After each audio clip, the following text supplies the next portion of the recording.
Hello, hello. Welcome to today's training. In this class, we are going to break down how to create financial security so you don't have to rely on job security. So, in a world where job security is a thing of the past, it's time for us to take control of our financial destiny. Are you ready to take control of your financial future beyond just relying on a 9 to 5?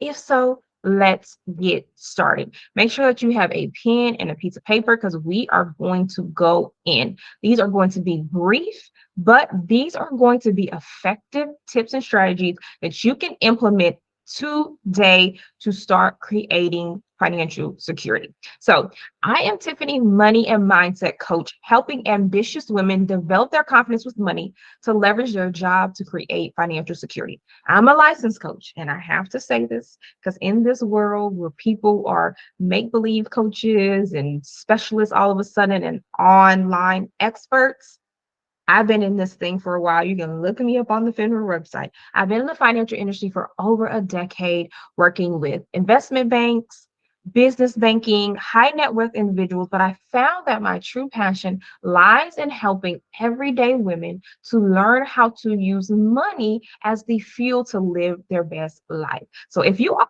ready, let's get into today's training. So I want you guys to understand. Picture this. The job scene is shifting like crazy. What used to be stable is now like a roller coaster. Trust me, I went through my first layoff experience, and I've never been through this before. And the layoff season is getting worse and worse and worse. But don't worry about this. If you stay tuned to this training, implement what I'm going to teach you today, you will feel a lot more confident about your financial future and about your ability to be able to create financial security without having to rely on your job. So it's really important for us to take charge of our financial destiny because no one's going to do it for you. No one's knocking on your door, beating it down to say, hey, I want to help you. How can I help you with your money? Can I give you some money? Can I pay your bills?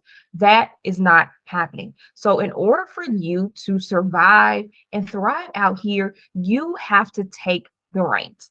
Let's face it, sis. We've all got dreams to chase, and financial security is our ticket to that adventure. So, in this training, I want to go over three key things that you can start doing now to create your way to wealth.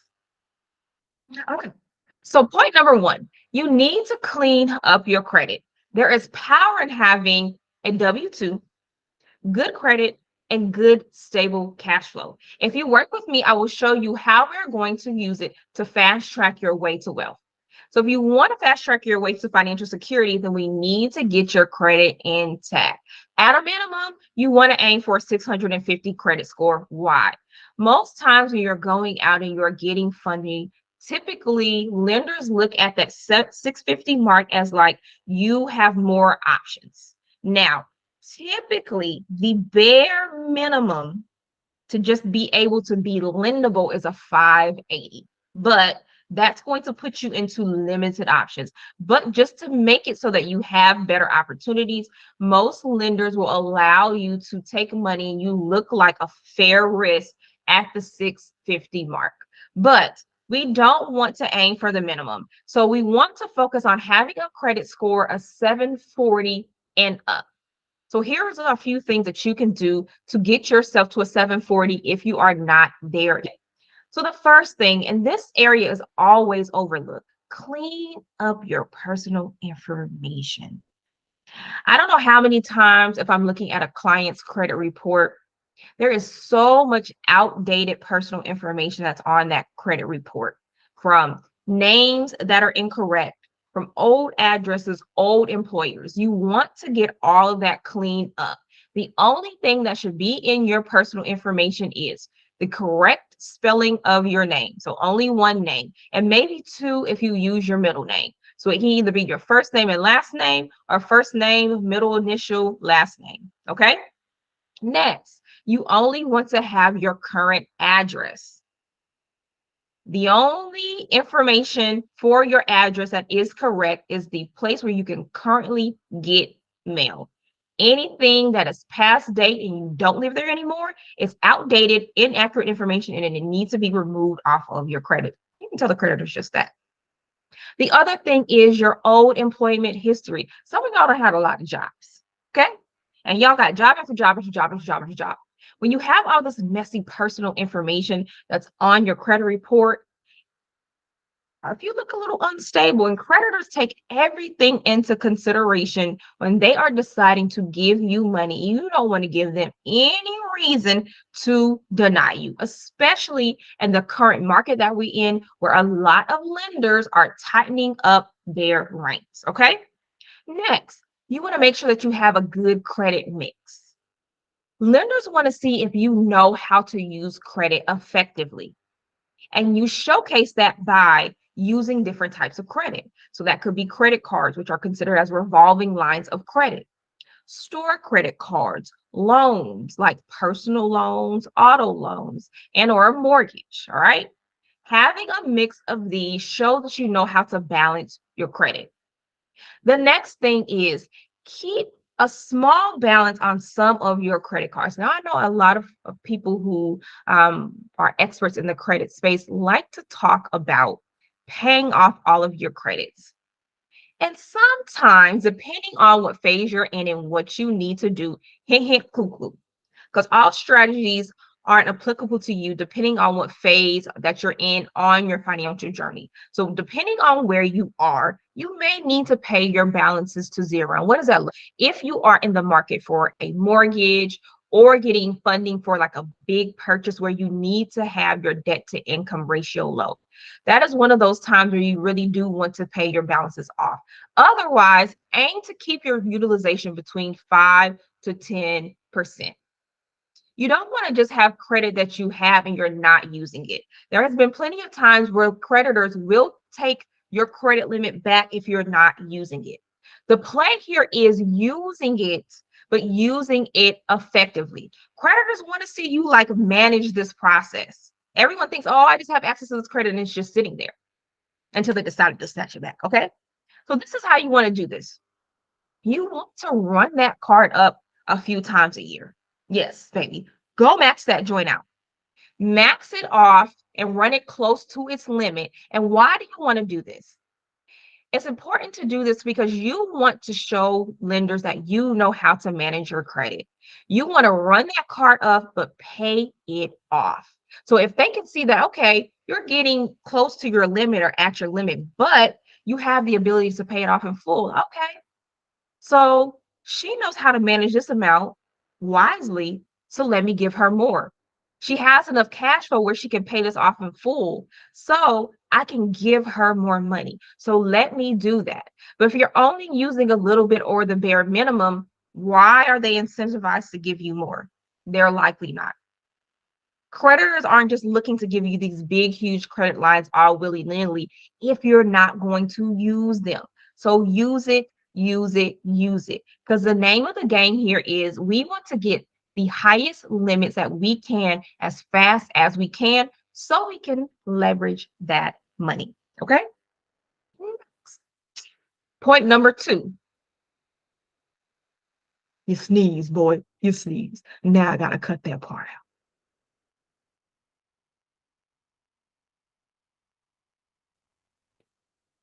Point number two, stack up your seed money. Okay, so this is the time now when we want to focus and be in stack season. We need to have our reserve account. Now, this is not to get confused with your emergency fund, or if you've been around the Richmond community for a while, we call it an opportunity fund. So in the opportunity that life happens, you have money that you have access to. This is not that. This is your freedom fund. This is the fund that you are going to use to start investing in your wealth vehicles. So, how are we going to do that? We are going to open up a high yield savings account. So, if you want to, there should be a link below. I have provided an ebook for you that provides the top online savings accounts that you can get the best return for your money right now. All right. So if you're interested in that, grab the ebook below. It's $7, super cheap to get access to this information. It's going to show you my recommended accounts to help you to open up your account right now. So while your money is in the account, it's earning money. Now, this is what you want to focus on when you are looking at a savings account, or if you can still find a money market account, use that as well. One, you want to understand the fees that are associated with the account. So what's the minimum balance here? You don't want to bite yourself in the booty and pay fees to hold your money in there, because you don't want to lose money. You want the money to grow. So understand, what is the minimum amount where you're not charged a fee, or if there are any other miscellaneous fees. Let me tell you, these banks, I used to work for some, they will get you when they can. You got to read that fine print. Okay. Also, understand where and when you can have access to the money. You want the account to be liquid. Do not put this money into an account where you can't access it. Liquid means you can quickly take the money and convert it into cash in your hand. Okay. You want to be able, at a moment's notice, if an opportunity arises, to pull the money out. You don't want to have to go sell something or wait for the money to clear. You want to be able to touch the money. Okay. So typically that will look like a checking account, a savings account, or a money market account. I would stay away from a checking account. There are high interest checking accounts, but to avoid paying fees and maintaining balances and things like that, focus on a high yield savings account or a money market account. Okay. Now, you want to have a goal of putting at least $20,000 in this account. No, I'm not saying put all of that in there tomorrow. If you have it, great, wonderful. You're already ahead of the game. But the goal is at minimum $20,000. And this is not as hard as it sounds, but this is going to take you to be focused. You can stack $20,000 in a year. You really could stack it faster than that if you like to. And what that looks like is, if you wanted to stack $20,000 in a year, that's saving $425 a week. Okay. And let me tell you how you can do this. So let me tell you a quick story. I had a client, and I love her dearly, and she loves to eat out.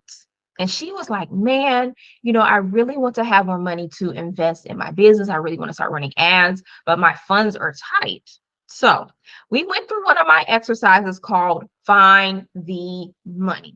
And lo and behold, once we got down to the nitty gritty, she was spending $1,600 a month on DoorDash. Let me say that for y'all again. $1,600 a month on DoorDash. Do y'all know how many ads she could have been running with $1,600 a month? Do you know how many ads she could have been running with $500 a month? There was her money right there. So what we did was we kept a portion of that for her to use DoorDash, because she likes using DoorDash. We're not going to take all the fun away. All right. You work hard. You need to have money allocated towards the things that you like. But we only kept a small portion of that. And the bulk of that we reallocated to use towards her ads. So what do I want y'all to do? I want you to go and find your money. Take 3 months worth of bank statements and print them out. Matter of fact, take them out, print them, get you a highlighter, and go through those expenses, because I want you to find, what are you spending your money on right now that's unnecessary. And I know, girl, my lashes and my nails and my hair and Beyonce. Let me tell you something. Beyonce got her coins long, long, long. Her kids, they cousins' kids. Nobody has to work. But you, baby girl, you are not there. All right. If your job lays you off tomorrow, you are likely fucked. Excuse my language. All right. And I'm emphasizing that because I need you to really get that into your spirit of how important that is. Y'all be on here playing. Trust me, I'm talking to myself also. All right. So we need to go and find your money so you can reallocate that to your seed fund. So go find all of those places where you have those places, where you're spending money left, right, brunch. Now, you're going to do this on pause. Have your one thing. Y'all know I'm all about conscious spending. So we're not going to take all the fun out of this, but have your one thing that you say, you know what? I know that I'm in stacking season, but this is my one thing that I'm still holding on to. Whether that's your lashes, your nails, your brunch, whatever that one thing is, maybe two, depending on what your income is, then you can have, another one. But get down to one if you can. So leave that one alone. The rest of them, they gotta go.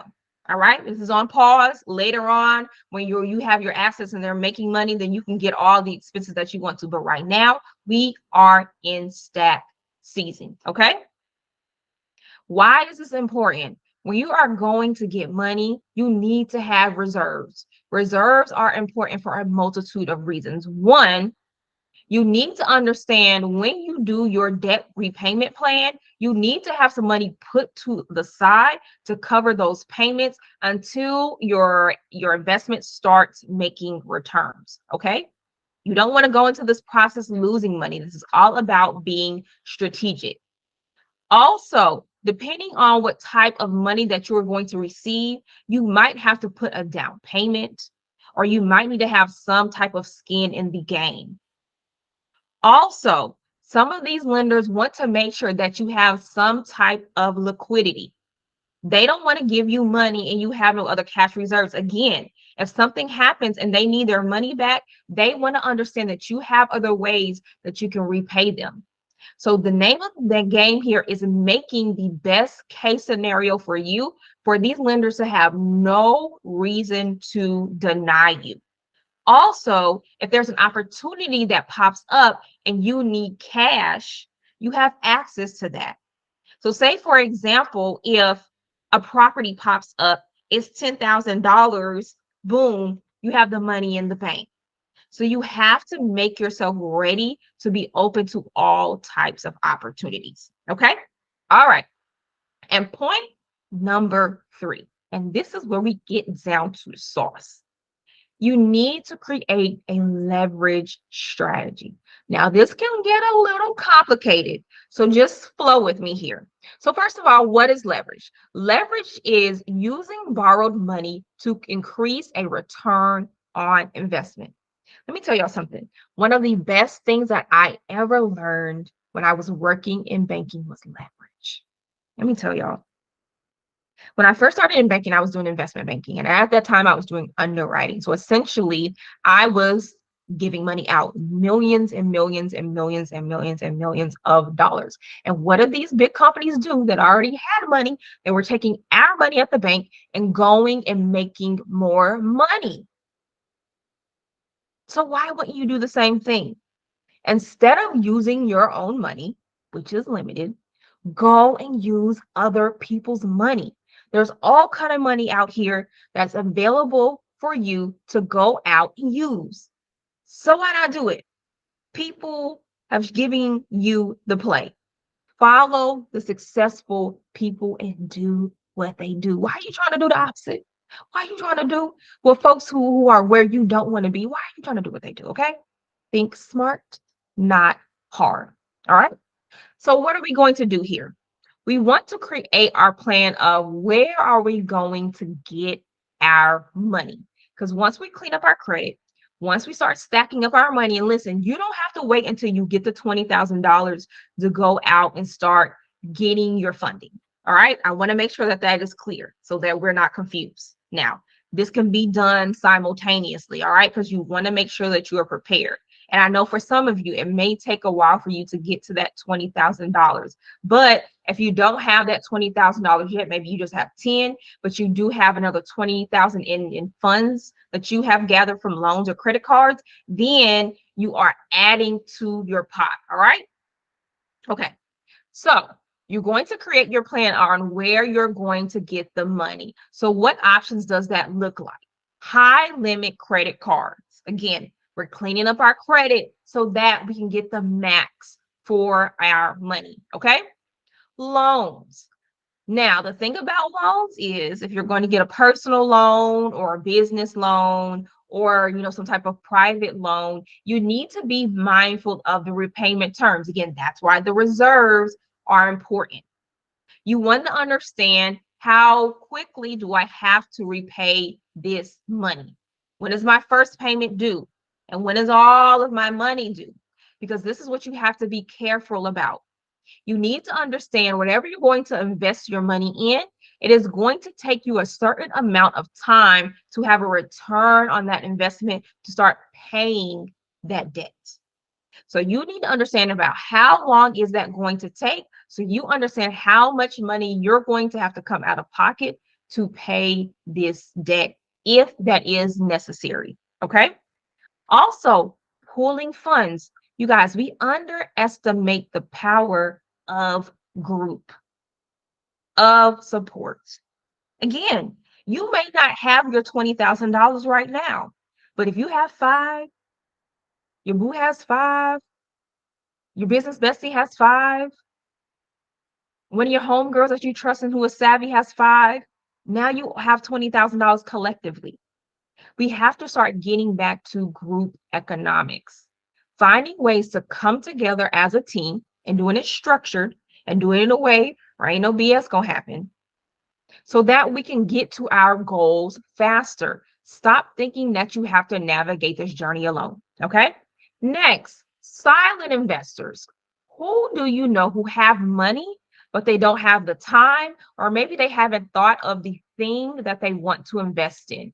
But you know what? They have money, they can give it to you. You say, listen, this is a plan that I've been working on. I have a business plan I put together or an investment strategy that I put together. This is what it looks like. These are the numbers. This is the time frame. This is what you can put in. And then in this X amount of time frame, I will return your money with this interest. Or you can just be a silent investor and stay on. And then, every quarter or every year, you'll get this specific payout on your money. Y'all, this is not hard. You just have to have a little ingenuity. Okay. There are so many people out here who are looking for ways to make return on their money. If you don't have all the money, get creative. Help them to identify investment opportunities. If you bring in a good investment opportunity to them, you think they're going to turn that down? No. All right. So make a list of those people. Okay.